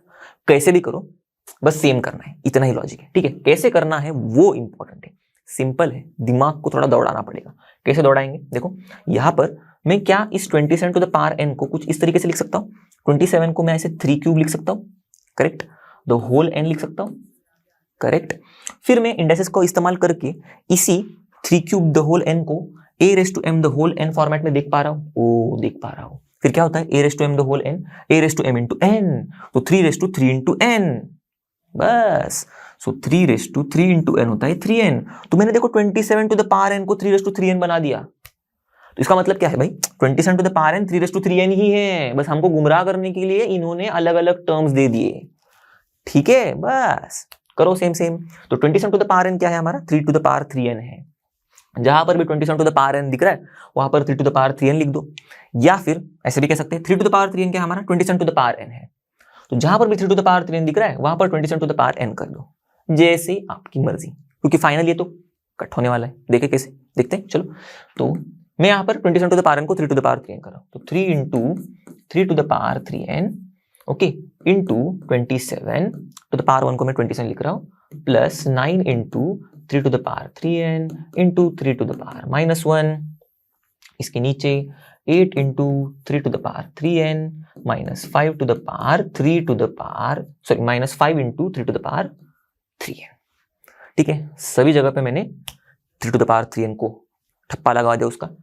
अब बढ़ते हैं आगे। ओके, ये सारी चीजें मैं थोड़ा हटा देता हूँ ओके, ताकि आपको यहाँ पर मुझे जगह मिल जाएगी और आगे सॉल्व करने के लिए। ठीक है, तो ये वाली चीजें आपको चाहिए तो नोट डाउन करनी है तो आप नोट डाउन कर लो, क्योंकि हटवाने के बाद पीडीएफ में ये गायब हो जाएगा। ठीक है, चलो आप स्क्रीनशॉट ले सकते हो, नोट डाउन कर सकते हो। ओके, कर दिया होगा। आगे बढ़ते हैं आगे बढ़ते हैं आगे बढ़ते हैं। तो आगे तो अभी और आसान हो जाएगा। तो सिंप्लीफाई करते करते करते करते हम लोग पहुंच गए हैं टिंग टोंग एकदम आंसर के नजदीक। तो यहां पर ये जो है, अब हमको क्या करना है, इस 3 टू द पावर 3n को बाहर निकाल के लेके आना है, कॉमन। करेक्ट, देखो आप देख सकते हो ये 3 टू द पावर 3n यहां पर है, ये 3 टू द पावर 3n यहां पर है, यही 3 टू द पावर 3n यहां पर है और यही 3 टू द पावर 3n यहां पर है। तो न्यूमरेटर और डिनोमिनेटर में कॉमन बाहर बाहर निकाल सकते हैं। इसका इससे कॉमन बाहर निकाल दिया, इससे कॉमन बाहर निकाल दिया, दोनों कट। करेक्ट, तो ये n वाले टर्म्स गायब, फिर तो बचे हैं नंबर ही नंबर। तो नंबर के साथ खेलते बैठो, कुछ भी करो, फटाफट आंसर मिल जाएगा। तो देखो अब मैं बाहर कॉमन ले रहा हूं, अब ये तो बच्चों वाली खेल है। 3 टू द पावर 3 को मैंने बाहर लिया, अब क्या होगा, ये 3 इंटू 27 बचा जो कि होता है 81, तो मैंने लिख दिया 81। फिर प्लस अब मैंने यहां से भी 3 टू द पावर 3 बाहर निकाला है जो कि ये है, तो अब बचा क्या अंदर, सिर्फ 9 इंटू 3 टू द पावर -1। ठीक है, अब इसको हम लोग थोड़ा और सिंप्लीफाइड में कैसे लिख सकते हैं, 9 इंटू 3 टू द पावर -1 को मैं कुछ ऐसे लिख सकता हूं ना, 9 इंटू 1/3। करेक्ट, पार नेगेटिव में दिख रहा है, उल्टा कर दो, पार पॉजिटिव हो जाएगा नंबर के ऊपर। अब 1/3 रेज़ टू 1 होता है 1/3, सिंपल। करेक्ट, तो वही लॉजिक, अब मैं क्या कर सकता हूं, 3 1 जा 3 3 जा, तो 9 इंटू 3 टू द पावर -1 हो गया 3। तो मैं इसको लिख सकता हूं ना, 9 इंटू 3 टू द पावर -1, ये 3 है। ठीक है, तो मैं यहां पर 3 लिख दूं, समझ में आ गई बात। 9 इंटू 3 टू द पावर -1 यहां पर बच जाएगा अंदर। करेक्ट, फिर यही क्या होगा, 3 होगा, तो इसे मैंने 3 लिख दिया। सिंपल, एक स्टेप बचा दी, आपको लिखना है, आप पूरा लिखो फिर से। फिर नीचे देखो 3 टू द पावर 3 को कॉमन निकाला, तो या तो बच्चे वाला है, अभी ये तो खेले। देखो 3 टू द पावर 3 बाहर निकाला, तो यहाँ पर बचा 8, फिर माइनस, फिर यहाँ पर बचा 5। अब आप खुद भी इसके आंसर की जड़ तक पहुंच सकते हो। 81 प्लस 3 होता है 84, 8 माइनस 5 होता है 3, तो इसको कट कट कर दो, 3 टू द 6, 2 4, 324, आंसर आ जाएगा 28। भला मोटा सम को हम लोग ने चुट्टू से आंसर में लाके रख दिया। अब आ रहे हैं हम लोग लास्ट क्वेश्चन पर इस एक्सरसाइज के, जो हम लोग इस वीडियो में सॉल्व करेंगे। ओके, बड़ा सा क्वेश्चन दिख रहा है, पर मैं आपको एक सीक्रेट बताता हूँ। ऐसे बड़े बड़े क्वेश्चन के जो मतलब आंसर्स है वो तो पक्का छोटे ही होते, और ऐसे बड़े बड़े क्वेश्चंस बहुत लंबे लंबे होते ही है, ऐसे नहीं है। ओके, चलो देखते फटाफट। तो यहां पर देखो x power a by x power b, और उसको पूरा का पूरा पार कर दिया है, उस टर्म को पूरा पार दे दिया, a square plus ab plus b square. भाई साहब, मतलब बड़े बड़े पार्स है यहाँ पर। कुछ नहीं, हम लोग जितना सिंप्लीफाई कर सकते हैं शुरुआत में उतना करना शुरू करेंगे, बस बेसिक चीज पहले। करेक्ट, जो हम लोग करते हैं, तो x by a upon x by b क्या होगा, a raise to m upon a raise to n, a raise to m minus n। Correct, तो x raise to a minus b। अब इतने सारे सम सॉल्व करने के बाद फिर से बेसिक से कैसे, ये मतलब एकदम डिटेल में समझाने की जरूरत नहीं है मुझे लग रहा है। करेक्ट, आपको अब क्लिक हो जाना चाहिए, राइट। अगर नहीं हो रहा है तो कोई दिक्कत नहीं, आहिस्ते आहिस्ते करो, कोई दिक्कत नहीं।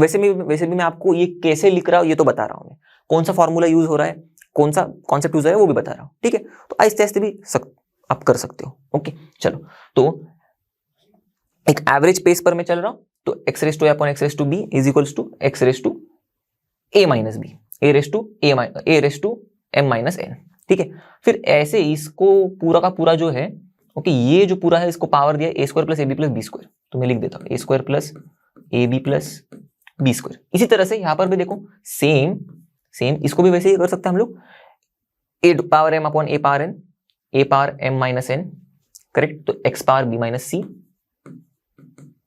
The whole b square plus b c plus c square, और फिर बाद में यही same a power m upon a power m minus n, तो x power c minus a, उसी को हम लोग c square plus c a plus a square. अब जो दिख रहा है और आसान करने की कोशिश करो, जितना हो सकता है तुमसे करने की कोशिश करो, उसी तरीके से आप बढ़ते जाओगे आंसर की तरफ।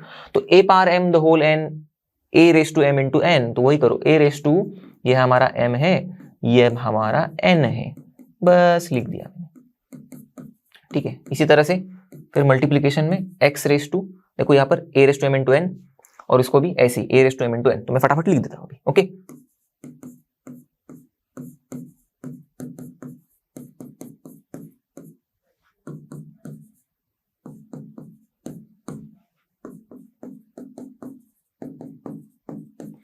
करेक्ट, तो कट हो गया।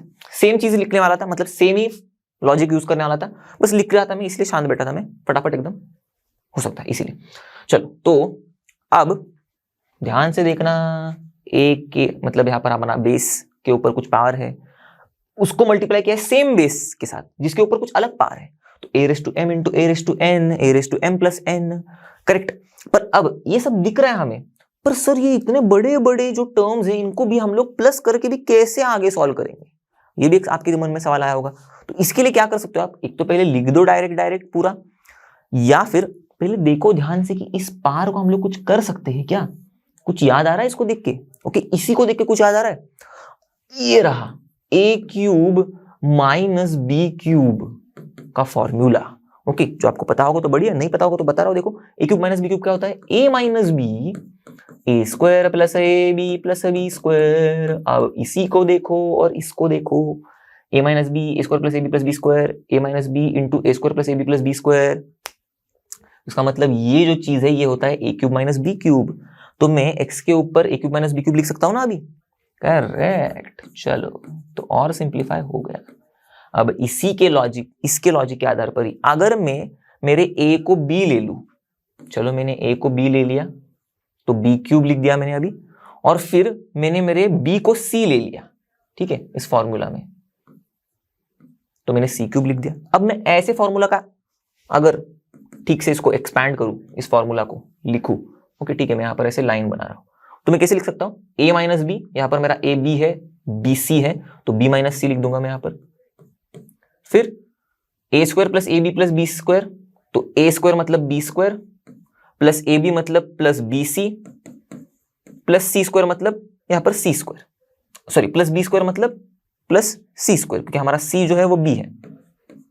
समझ में आ रही है आपको बात? मैं बस इस फॉर्मूला को यूज करके इसका प्रोटोटाइप फॉर्मूला बना रहा हूं, बस ए मैंने बी लिया है, बी मैंने सी ले लिया है। क्यों? इसको और इसको थोड़ा सा देखने के लिए और फिर ये लिखने के लिए इसकी जगह पे, क्यों? क्योंकि देखो b minus c into b square plus b c plus c square, देखो b minus c into b square plus b c plus c square, ओ मैच हो रहा है। और इसको हम लोग क्या लिख सकते हैं, ऐसे भी लिख सकते हैं ना, B cube minus c cube, क्योंकि ऐसे फॉर्मूला के साथ मैंने मैच कर दिया इसको, करेक्ट। इसी फॉर्मूला को ही लिखा है मैंने, a cube minus b cube को, बस अलग अल्फाबेट्स लेके, करेक्ट। तो b cube minus c cube लिख दूं मैं, चलो मैं लिख देता हूं x upon b cube minus c cube. और फिर बाद में आगे इसको भी इसी तरह से आप अगर करोगे पक्का, तो आपको सी क्यूब माइनस ए क्यूब ये ही मिलेगा, सी क्यूब माइनस ए क्यूब। करके देखना ऐसी तरीके से, अब मैं फिर से नहीं करके दूंगा, स्पून फीडिंग नहीं करेंगे ना, क्योंकि क्या है, अब ये जो एक बार बता दिया ना मैंने ऐसे, तो फिर ऐसे ही इसके साथ भी करना है, तो आप खुद ट्राई करके देखो, पक्का आएगा आपको। तो c cube minus a cube मिल जाएगा आपको, जो कि होगा c minus a the whole c square plus c a plus a square, correct. तो एक्स के ऊपर मैं c cube minus a cube लिख सकता हूं। फिर अब आप जैसे आपको दिख रहा है वैसे ही a raise to M into a raise to n कर दो, तो a raise to m plus n, तो x raise to a cube minus b cube plus n क्या है हमारा, b cube minus c cube, into मैंने लिख दिया x raise to c cube minus a cube. अब फिर से देखो थोड़ा, a raise to M into a raise to n, अरे तो फिर से हम लोग कर सकते हैं a raise to m plus n, चलो तो a रेस टू, ये हमारा m है, m क्या है हमारा बड़ा लंबा चौड़ा a cube minus b cube plus b cube minus c cube, और ये n है हमारा, तो m प्लस n, तो प्लस मैंने लिखा, और n क्या है हमारा c cube minus a cube, तो n है हमारा c cube minus a cube. अब देखना ध्यान से, minus a cube plus a cube cut cut, minus b cube plus b cube minus c cube plus c cube, तो क्या बचा, कुछ भी नहीं बचा, तो मतलब 0 है, और x का पावर 0 क्या होगा, 1 होगा, करेक्ट। a का पावर 0 1, x का पावर 0 1 पढ़े हैं हम लोग, तो मिल गया बड़े से महान विशाल सम का आंसर इतू सा छोटू सा 1। ओके, तो इसी के साथ हम लोग इस वीडियो के एंड पर आ गए हैं। आई होप हमने जो कुछ भी सीखा, जो कुछ भी सम सॉल्व किए, आपने भी मेरे साथ सॉल्व किए होंगे, मतलब पॉज करने के बाद खुद से एक बार ट्राई पक्का किए होंगे। ओके, और जो बचे हुए एक्सरसाइज 7A के क्वेश्चंस है वो आप खुद से ट्राई करना, ये आपका होमवर्क है। आंसर्स आपको चाहिए होंगे तो बुक के पीछे भी आंसर्स दिए होंगे। ओके, और कुछ उस सम सॉल्व करने में डाउट्स आ गए होंगे तो डाउट्स भी पूछ लो। ओके, तो बाकी इसी चैप्टर के बचे हुए 2 एक्सरसाइजेस 7B और 7C हम लोग करेंगे अगले वीडियो में।